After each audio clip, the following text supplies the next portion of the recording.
कुंडाच्या राजाने पिसळलेला हत्ती लगेच मैदानात आणला आणि पिसळलेल्या हत्ती समोर येसाची कंकला लढाई करायची आहे, म्हणजे अर्थात युद्ध करायचं आहे, त्याची झुंज द्यायची आहे.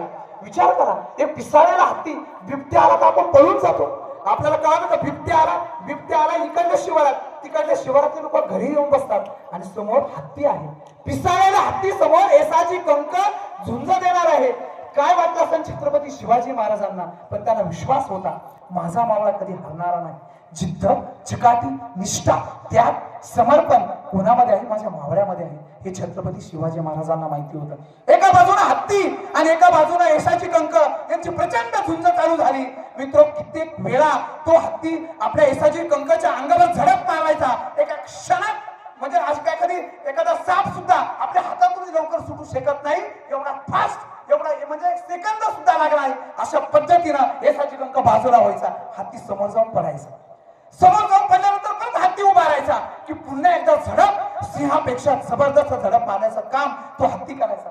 परत तो बाजूला व्हायचा. हातामध्ये लगेच तलवार घेतली. तलवार घेतल्यानंतर तो तलवार फिरत राहिला येसाची कंक, पण हत्ती तो पिसळलेला माणसापेक्षा मोठाच. तो तलवार फिरत राहिला. तलवार फिरत राहिल्यानंतर आपल्या येसाची कंकने त्या हत्तीच्या वरून उडी मारली आणि पाठीमागे येऊन उभा राहिला.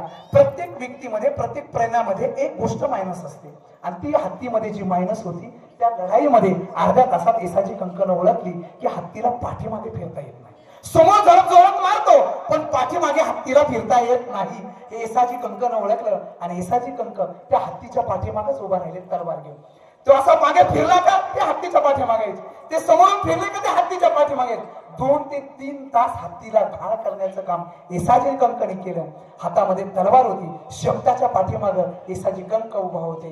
थकला हत्ती. थकल्यानंतर पुन्हा एकदा हत्तीनं पाठीमागं डोकं केलं की सबकन वार केला का त्याचा लगेच मुंडकच खाली तोडलं. सगळ्यांनी जल्लोष केला. सगळ्यांनी जल्लोष केल्यानंतर छत्रपती शिवाजी महाराज निशब्द होते, परंतु तिथला कुतुबशहा, तिथला राजा उभा राहून टाळ्या वाजायला लागला आणि हसायला लागला.